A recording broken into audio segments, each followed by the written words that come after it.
i20 যে গাড়িটি ব্যবহার করা হয়েছিল দিল্লি বিস্ফোরণের, গতকাল লাল গাড়ির হদিশ মিলেছিল আর আজকে মারুতি ব্রেজা গাড়ির হদিশ মিলল। ব্রেজা গাড়িটি শাহিনের নামে রেজিস্টার্ড, পরীক্ষা করছে জম্মু কাশ্মীর পুলিশ। আল ফালাহ বিশ্ববিদ্যালয় থেকে উদ্ধার হয়েছে এই ব্রেজা গাড়িটি। আর লাল রঙের যে গাড়ির ছবি আপনাদের সামনে রেখেছি সেটি ইকো স্পোর্ট গাড়ি, যেটা আজকে পরীক্ষা করে দেখে তদন্তকারী দল। দিল্লি বিস্ফোরণ কাণ্ডে আজ নতুন মারুতি ব্রেজা গাড়ির হদিশ মিলল। সরাসরি আল ফালাহ বিশ্ববিদ্যালয়ের সামনে থেকে রয়েছেন আমাদের প্রতিনিধি পার্থ প্রতিম ঘোষ। পার্থ, জানাও আমাদের।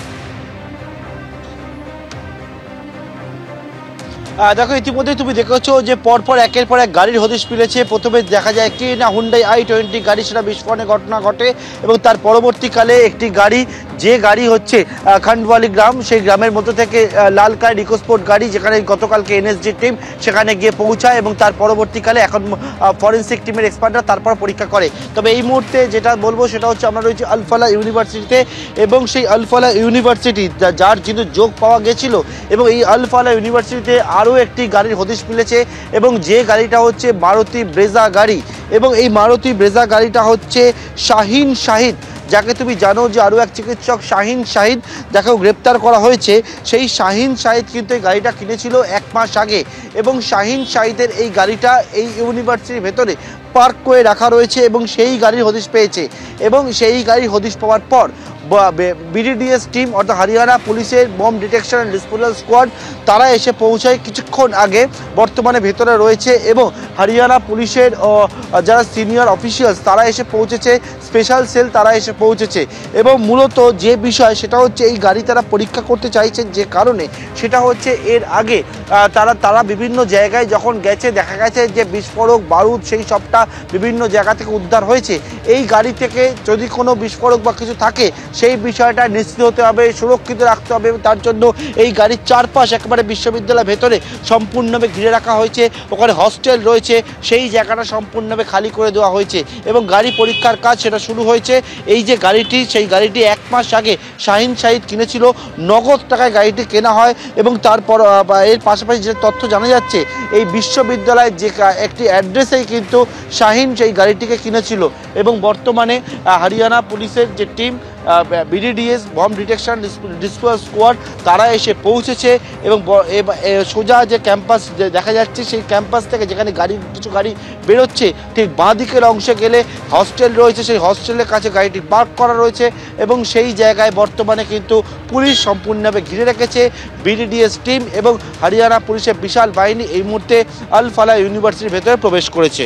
পাপিয়া, একেবারে তুমি আমাদের সঙ্গে থাকো। আল ফালাহ বিশ্ববিদ্যালয়ের এই মুহূর্তের ছবিটা সরাসরি আপনাদের সামনে রেখেছি। এই সেই তৃতীয় ব্রেজা গাড়িটি মারুতি, যে ব্রেজা গাড়িটি এই উদ্ধার করেছে পুলিশ বম স্কোয়াডের আধিকারিকরা, তারা এই মুহূর্তে এসে পৌঁছেছেন আল ফালাহ বিশ্ববিদ্যালয়ে। হরিয়ানা পুলিশের বম ডিসপোজাল স্কোয়াড লেখা গাড়ি এই মুহূর্তে আল ফালাহ বিশ্ববিদ্যালয়। কিভাবে বম স্কোয়াডের আধিকারিকরা তারা পরীক্ষা করে দেখছেন, পুরো বিষয়টা তুলে ধরবেন। আমাদের সঙ্গে রয়েছেন আমাদের প্রতিনিধি সরাসরি পার্থ। কেন বম স্কোয়াডের প্রতিনিধি দল? দেখো, যে বিষয়টা সেটা হচ্ছে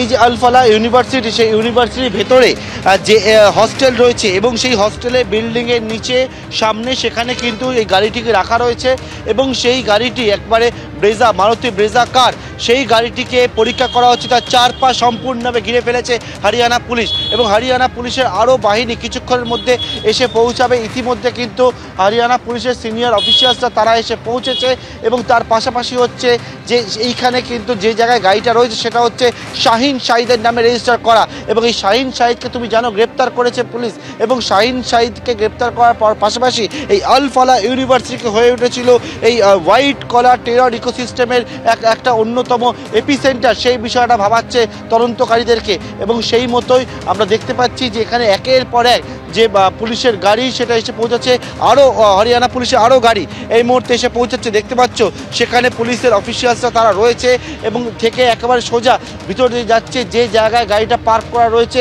আমি তোমাকে যে বিষয়টা জানাচ্ছিলাম যে এই মুহূর্তে কিন্তু এই আল ফালাহ ইউনিভার্সিটির ভেতরে bomb detection and disposal squad তারা এসে পৌঁছালো এবং পৌঁছে তারা সম্পূর্ণভাবে ইউনিভার্সিটির ভেতরে যে জায়গায় গাড়িটিকে রাখা রয়েছে সেই জায়গাটাকে ঘিরে ফেলে গাড়ি পরীক্ষা করার কাজ সেটা কিন্তু শুরু করেছেন তারা।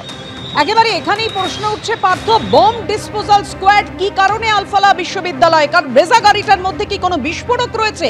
এই প্রশ্ন এই মুহূর্তে বড় হয়ে দাঁড়িয়েছে। আপনারা দেখতেই পেলেন যে ছবি আপনাদের সামনে রেখেছি, হরিয়ানার পুলিশের গাড়ি যেমন রয়েছে, বোম ডিসপোজাল স্কোয়াডের আধিকারিকরা তারা এসে পৌঁছেছেন এবং পরীক্ষা করে দেখা হচ্ছে। এবার আপনাদের সামনে রাখবো গতকাল এই যে লাল গাড়িটি, অর্থাৎ দিল্লি বিস্ফোরণ কাণ্ডের পর পুলিশের নজরে আসে একটি লাল ইকোস্পোর্ট গাড়ি, যে গাড়িটি রেখেছি আপনাদের সামনে। লাল ইকোস্পোর্ট গাড়ির সূত্রে এক ব্যক্তিকে আটক করেছে পুলিশ, ধৃতের নাম ফাহিম। ফরিদাবাদের খান্ডাওয়ালির কাছে লাল ইকোস্পোর্ট গাড়িটি পার্ক করেছিল ফাহিম। বিস্ফোরণের মাস্টারমাইন্ড উমারের আত্মীয় এই ফাহিম। দাবি তদন্তকারীদের, আরো তথ্যের খোঁজে খান্ডাওয়ালিতে তল্লাশি চালায় এনএসজি।